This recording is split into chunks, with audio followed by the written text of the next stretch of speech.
नमस्कार दोस्तों, फिल्म करण अर्जुन आपने ज़रूर देखी होगी। वैसे भी ये फिल्म टीवी पर अक्सर आती ही रहती है और एक बेहद शानदार फिल्म भी है। इस फिल्म में ठाकुर दुर्जन सिंह का मुंशी आपको ज़रूर याद होगा दोस्तों।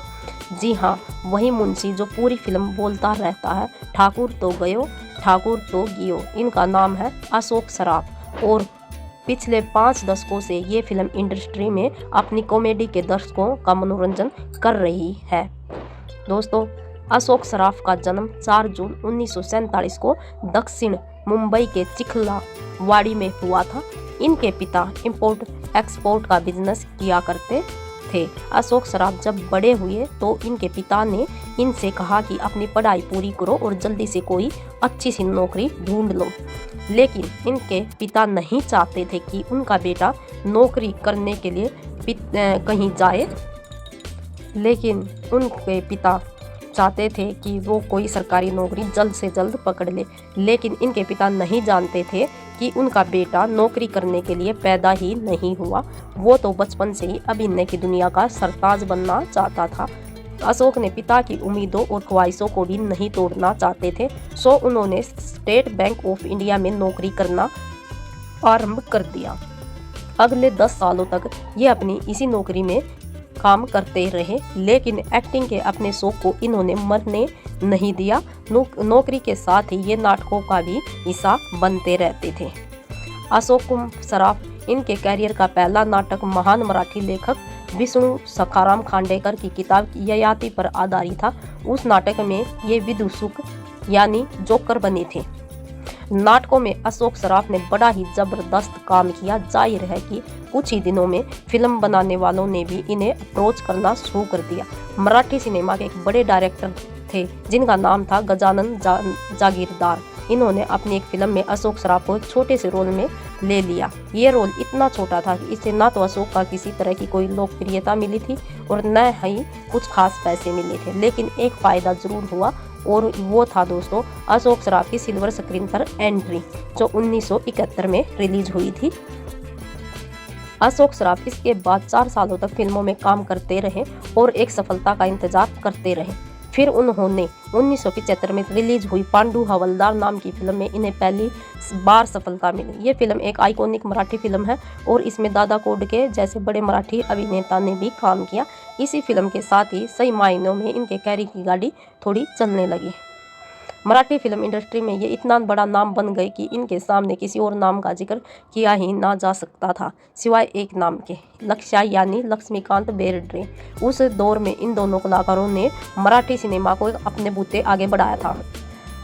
लक्ष्मीकांत बेर्डे संग इनकी जोड़ी खूब जचती थी। ऐसी ही बनवा बनी, गमंत जमंत, धूम धड़ाका, एकापेक्षा एक, ये वो कुछ सुपरहिट मराठी फिल्में हैं जिसमें इन दोनों कलाकारों की जोड़ी ने दर्शकों को खूब हंसाया और ये भी बताया कि बिना भद्दे और अश्लील इशारों के भी दर्शकों को हंसाया जा सकता है।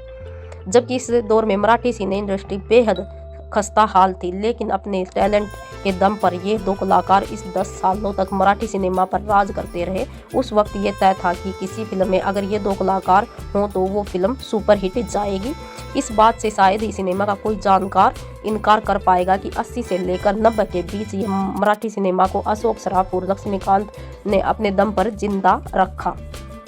और दोस्तों, ये भी आप में एक बड़ी बात मानी जाती है कि अशोक सराफ की पहचान एक कॉमेडी कलाकार की होने के बावजूद रंजना और इनकी जोड़ी को भी मराठी सिनेमा की सबसे रोमांटिक जोड़ियों में से एक माना जाता था। अशोक सराफ और मराठी अभिनेत्री रंजना की जोड़ी को दर्शकों ने खूब पसंद किया।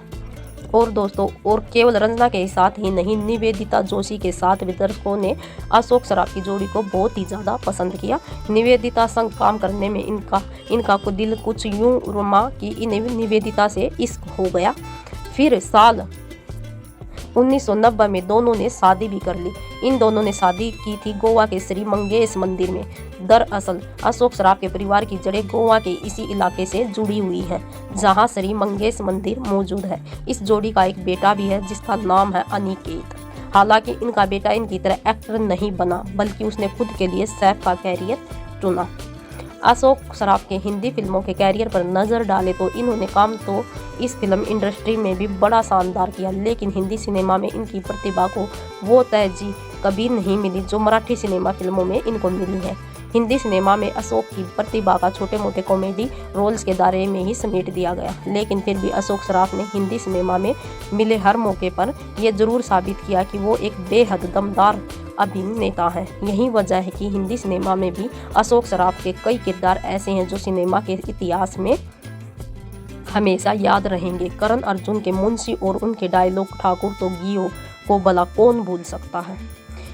यस बॉस फिल्म में शाहरुख खान के दोस्त का किरदार भला किसे पसंद नहीं आया होगा। सिंघम का हेड कांस्टेबल का किरदार कौन कम आंक सकता है, या फिर जोरू के गुलाम में गोविंदा के मामा के किरदार पर कौन हंसा नहीं होगा। अशोक सराफ के जीवन से जुड़ा एक दिलचस्प किस्सा दोस्तों आज हम आपको सुनाते हैं।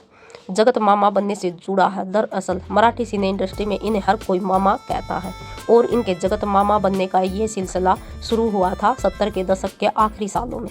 कोल्हापुर में इनकी एक फिल्म की शूटिंग चल रही थी। इस शूटिंग यूनिट का हिस्सा प्रकाश शिंदे नाम का एक कैमरामैन भी था।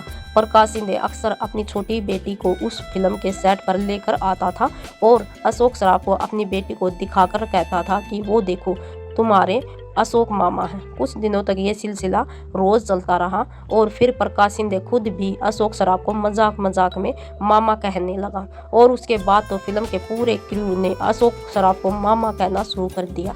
फिर कुछ ही महीनों में अशोक पूरी मराठी फिल्म इंडस्ट्री के मामा बन गए। छोटे पर्दे पर भी उनका बहुत ही खूबसूरत जादू चला। अशोक सराफ के अभिनय का जलवा छोटे पर्दे पर भी खूब चला। 1995 में दूरदर्शन पर आने वाले टीवी शो हम 5 में अशोक सराफ की कॉमेडी को लोग बड़ा ही पसंद करते थे। 5 बेटियों के पिता मिस्टर माथुर की जिंदगी की उथल पुथल को इस शो में अशोक ने बड़े ही कॉमिक अंदाज में पेश किया। सहारा टीवी पर आने वाला सीरियल डोंट वरी हो जाएगा में भी अशोक सराफ की अभिनय कुशलता का शानदार नमूना है। ये शो भी खूब पसंद किया गया था और इस शो को इनकी पत्नी निवेदिता जोशी सराफ ने प्रोड्यूस किया था। पिछले 5 दशकों से अशोक सराफ अपने अभिनय का जलवा अपने चाहने वालों के सामने बिखेर रही हैं। साल 2012 में मुंबई पुणे एक्सप्रेस वे पर टालेगांव नाम के इलाके के पास ये बहुत ही बड़ी कार दुर्घटना के शिकार हो गए थे 2012 में। किस्मत से इनकी जान उस हादसे में बच गई। तब हर किसी ने कहा था कि अभी अशोक सराफ को दर्शकों का खूब मनोरंजन करना चाहिए। तभी तो भगवान ने अशोक सराफ को उस भयंकर कार हादसे से बचा लिया, वरना कार की हालत देखकर तो कोई यकीन नहीं कर पा रहा था कि इस कार में सवार कोई इंसान बच भी पाया होगा।